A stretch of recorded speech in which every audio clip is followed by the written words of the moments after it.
கந்தா போற்றி, கடம்பா போற்றி, கார்த்திகை மைந்தா போற்றி, வெற்றி வேலவா போற்றி போற்றி.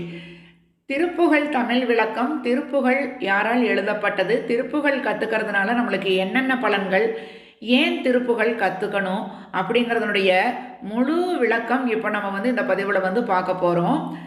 திருவண்ணாமலையில் இருக்கக்கூடிய திருவெங்கட்டார் முத்தம்மை தம்பதியருக்கு அருணகிரிநாதர் பிறந்திருக்கார்.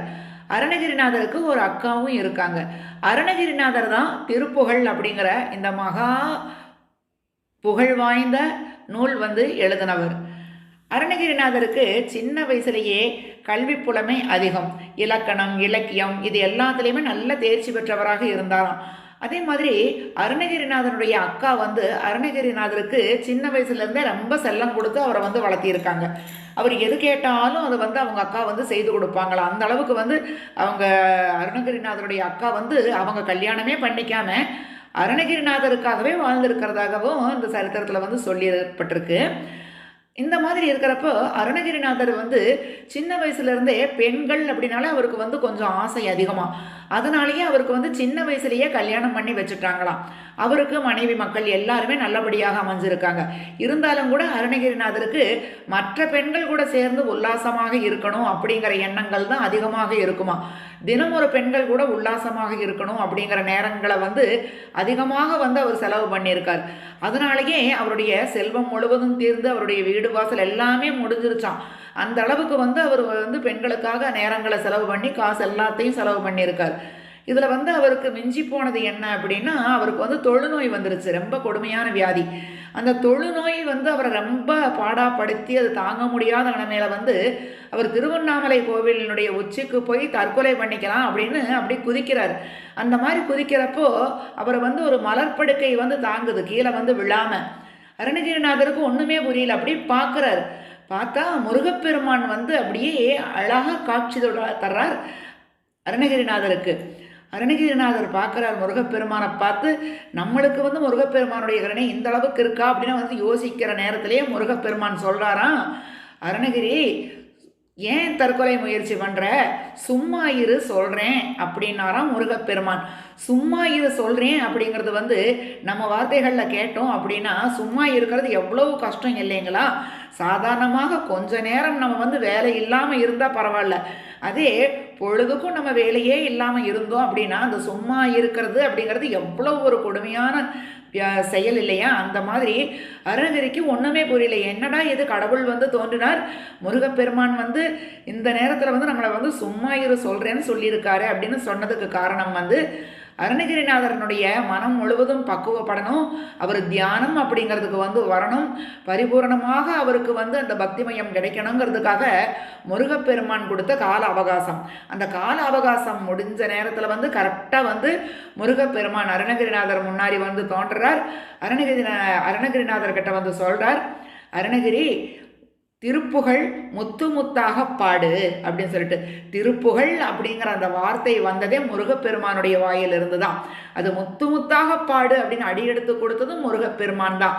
அருணகிரி பார்க்குறார், எனக்கு தான் ஒன்றுமே தெரியாதே, நான் எப்படி பாடுவேன், என்னால் எப்படி திருப்புகழ் பாட முடியும் அப்படிங்கிற மாதிரி அவர் கேட்குறார். உடனே முருகப்பெருமான் தன்னுடைய கையில் இருக்கக்கூடிய அந்த வேலாயுதத்தால் அருணகிரிநாதரனுடைய நாவல ஓம் அப்படிங்கிற பிரணவ மந்திரத்தை எழுதினாராம். உடனே அந்த நொடியில் அருணகிரிநாதரனுடைய உடம்பில் இருந்த அத்தனை நோயும் காணாமல் போயிருச்சான். அப்படியே பிரகாசமான தோற்றத்தோட முதல்ல அவர் எப்படி இருந்தாரோ அதே மாதிரி பழைய உருவத்துக்கு வந்துட்டாராம். அவர் 16,000 பாடல்களை அப்படியே தொகுத்து வழங்கியிருக்கார் திருப்புகழ். அத்தனை பாடல்கள் நம்மளுக்காக அருணகிரிநாதர் தொகுத்து வழங்கினது தான் திருப்புகழ் அப்படிங்கிறது. இதில் முத்து முத்தாக பாடு அப்படின்னு சொல்லிட்டு முருகப்பெருமான் சொன்ன அந்த முத்து முத்தாக அப்படிங்கிறது தான் முத்தை திரு பத்தி திருநகை அத்திக்கிரை சக்தி சரவண முத்திக்கொரு வித்து குருபர என போதும் அப்படின்னு வரக்கூடிய பாடல். இது திருப்புகழில் 2வது பாடலாக இருக்கு. ஆனால் முருகப்பெருமான் சொன்ன இந்த பாடல் 2வதாக இருக்கு. ஏன் அப்படின்னா அருணகிரிநாதர் முதல்ல எடுத்த உடனே விநாயகரை பற்றி பாடணுங்கிறதுக்காக கைத்திலை நிறை கணபதி அப்படிங்கிறத திருப்புகழில் முதல் பாடலாக பாடியிருக்கார். அதனால முத்தை திரு பத்தி திருநகை அப்படிங்கிறது 2வது பாடலாக நம்மளுக்கு அமைஞ்சிருக்கு. முருகப்பெருமான் அருணகிரிநாதரை பார்த்து சொன்னாராம், அருணகிரி, இந்த பிறவியில் இன்னும் நீ செய்ய வேண்டியவை நிறைய உள்ளன. அதனால் இம்மையில் எம்மை பற்றி பாடுவாயாக, பாடி பணிந்து பின்னர் எம்மிடம் வந்து சேருவாய் அப்படின்னு அவர் சொல்ல கட்டளையால் மனம் மகிழ்ந்து போயிட்டார் அருணகிரிநாதர். பாடல் வந்து எந்த விதத்தில் அவர் பாடுறது அப்படின்னு கேட்குறப்போ யாம் இருக்க பயமேன் அப்படின்னு சொல்லி முருகப்பெருமான் வந்து இந்த முத்தை திருப்பத்து திருநகை அப்படிங்கிறத எடுத்து கொடுத்ததுக்கு அப்புறமா தான் இத்தனை பாடல்களும் நம்மளுக்கு வந்து கிடச்சிருக்கு.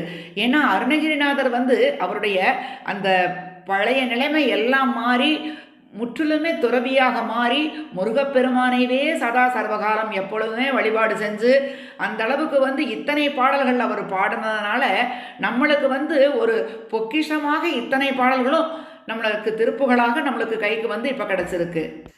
திருப்புகழில் 16,000 பாடல்கள் வந்து அருணகிரிநாதர் வந்து முருகப்பெருமானை போற்றி பாடியிருக்கார். இந்த 16,000 பாடல்களில் வந்து எல்லாமே வந்து நம்மளுக்கு கிடைக்கல. இப்போ நம்மளுக்கு கிடைச்சது 1300 இந்த மாதிரி கொஞ்சம் பாடல்கள் தான் நம்ம கையில் இப்போ இருக்குது. எல்லாமே செல்லரிச்சு போயிருச்சு. அந்த மாதிரி அத்தனை பாடல்களும் வந்து அப்படியே பாடி தள்ளிட்டார் முருகப்பெருமானுடைய கருணையால். ஒவ்வொன்றும் ஒவ்வொரு வரிகளுக்கும் ஒவ்வொரு வார்த்தைகளுக்கும் வந்து உயிரூட்டம் கொடுத்து எழுதியிருக்கார்.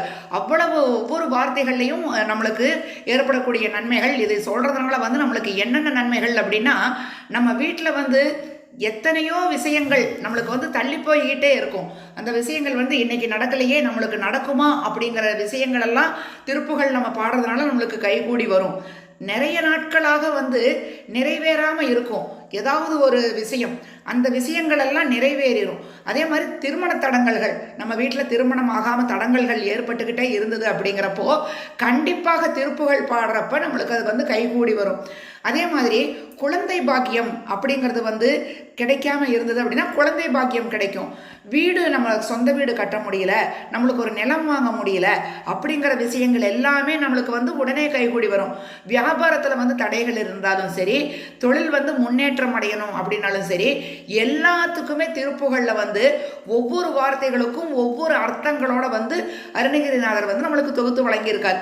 இப்பேற்பட்ட அந்த திருப்புகள் வந்து நம்ம சொல்கிறப்போ நம்மளுக்கு எத்தனையோ பிறவி துன்பங்கள் இருந்தாலும் அத்தனையும் நீங்கிரும். நம்மளுக்கு வந்து இனி ஜென்மம் வேண்டாம் அப்படிங்கிறது தான் நம்ம வந்து நினைப்போம்.